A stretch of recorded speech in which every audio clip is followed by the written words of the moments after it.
இப்ப புதுசா ஒரு வெப்பன் ஒண்ணு கொண்டு வந்திருக்காங்க. அது என்ன தெரியுமா? அவங்க தயவால தான் நம்ம ஆட்சி நடக்குதான். மக்கள் தயவால இந்த ஆட்சி நடந்துகிட்டு இருக்கு.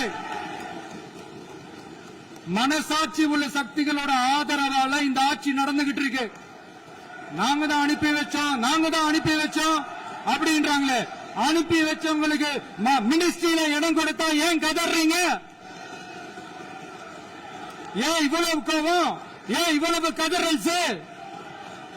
இதுல இன்னொரு முக்கியமான விஷயம், மார்க்சிஸ்ட் கம்யூனிஸ்ட் கட்சி நமக்கு ஆதரவு கொடுத்தது சுயேட்சையா எடுத்த முடிவுன்னு சொல்றாங்க.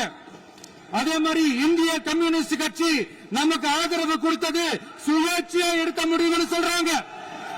இதுல எங்க இருந்து நாங்க தான் அனுப்பி வச்சோம்னா புரியல. மக்களுக்கு நல்லா புரியும். எல்லாத்தையும் தெளிவா பார்த்துக்கிட்டு இருக்கிறாங்க.